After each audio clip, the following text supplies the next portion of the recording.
এই যে একটা গাড়ির মধ্যে মাটির তৈরি জিনিসপত্রগুলো সাজিয়ে রাখা হয়েছে, এটা মূলত গ্রামে গ্রামে বিক্রি করার জন্য কাকা এক সময় নিয়ে যেতেন। আমাদের এলাকাতেও দেখতাম এক সময় যাইতেন। তখন কাকারা মূলত ধান কিংবা টাকা দুইটা দিয়ে ওই সময় দিতেন। এখন তো আর ধান চাল কেউ আর দিয়ে এগুলো কেনে না, টাকা দিয়ে মূলত বিক্রি করা হয়।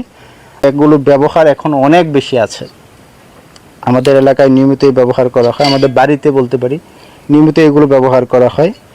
অনেক পরিবেশ বান্ধব এবং আমাদের ঐতিহ্যের একটা বিষয় মৃৎশিল্প। লাভ কেমন নাকি শুধু ঐতিহ্য ধরে রাখছি। এখন আগে ব্যবসা করেছিল, এখন ব্যবসাটা তত ডুব না, মানে কামলা মনে পয়সা দিয়ে তত থাকে না। জিনিসটা আছে, এই যে জিনিসটা, এটা খুবই ছোট, এটার নাম হচ্ছে ঝাঁঝর।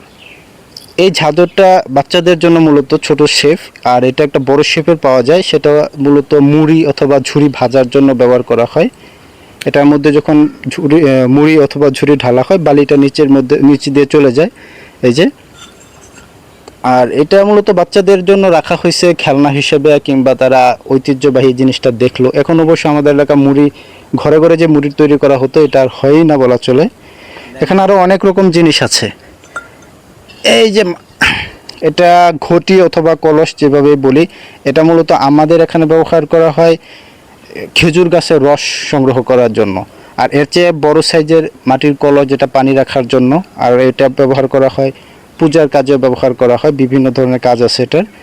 এটার দাম পাইকারিভাবে নিলে 40 টাকা, আর খুচরাভাবে হচ্ছে 50 টাকা সর্বোচ্চ দাম।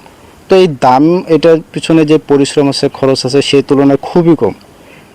প্রায় 50 বছর যাবত শুধু আপনি করতেছেন? আমি করতেছি, আমার বাপ দাদা আমল থেকে এসে করতেছে। আমি মনে করো মাটির আছে, গ্লাস আছে, মগ আছে, জগ আছে।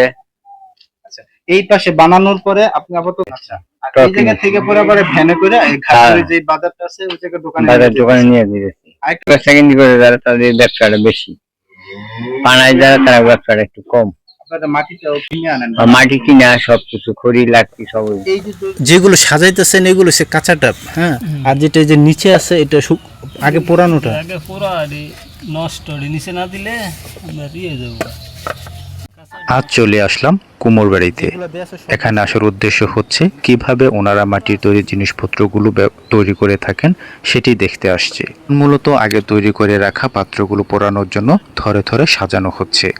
এখানে অনেকক্ষণ দাঁড়িয়ে দেখলাম এই সাজানোর প্রক্রিয়াটাও খুবই জটিল এবং খুবই নিখুঁতভাবে করতে হয়।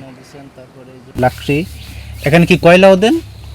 না, কয়লা দিই না, নিচে তো জাল দম লাগে ওরে। ও আচ্ছা আচ্ছা, এই যে এই পাশে একটা গর্ত করা আছে ভিতরের দিকে, না? আপনার সবগুলো কি লাকড়ি দিয়ে পুড়বেন সারাক্ষণ? কয়দিন লাগে পুড়তে? জাল দিতে লাগে 2 দিন 3 দিন, এবার 3-4 দিন লাগে। এটা কি রাত দিন সবসময় জ্বলতে থাকবো? এটা 24 ঘন্টা, ওই 24 ঘন্টার বেশি জল রাখবো। প্রথমে পুরাতন ভাঙা পাত্রগুলো তার উপরে সাজানো হয় নতুন করে পোড়ানোর জন্য এই পাত্র, তার মাঝখানে দেওয়া হয় লাকড়ি আর খড়কুটা। এই সবটা সাজানো শেষ হয়ে গেলে ওই পাশে রাখা আছে মাটি, কাদা মাটি দিয়ে এখানে একটা প্রলেপ দেওয়া হবে। তারপর নিচ থেকে জাল করা হবে 2 থেকে 3 দিন পর্যন্ত। দইয়ের পাতিল, অন্যান্য পাতিলও বানান তো, না? বানাই সবই। যখন বানান তখন কি একটাই বানান নাকি একসাথে বিভিন্নটা বানান? না, যখন একটা করে পদ, সব পদের বানান লাগে, এক পদের এক সময়। আচ্ছা, এই জায়গায় সাজাইতে তো লং টার্ম লাগবে, তবে 2,5-3 হাজার যদি পাত্র হয়ে থাকে, 2 দিন লাগে সাজাইতে, আবার 2-2.5 দিন লাগবে গিয়ে এই জাল করার, পোড়া দেওয়ার জন্য 4-5 দিন লাগবে টোটাল। এটা সবগুলো বসানোর পরে খড় বিছাইবেন, খের দিমু, হ্যাঁ, পাতা দিয়া খের দিয়া, তারপর আবার ওই প্যাক দিয়া ল্যাপ দিমু উপরে। ও এই পাশে মাটি গোলায় রাখছেন, এটা দিয়ে সবটা ঢেকে দিবেন? ঢেকে দিমু, যে ধোঁয়া আগুন যাব উপরে না উঠতারে। আচ্ছা, এর ভিতরে তো আগুন থাকবো পুরো। হ্যাঁ। পাত্রগুলো সব একসাথে সাজানো হয়ে গেলে এই যে গর্তটা আছে, এখান দিয়ে মূলত নিচ থেকে জাল করা হয়। আর এই গর্তটার যে 2টা স্টেপ থাকে, ভিতরে আরেকটা স্টেপ আছে।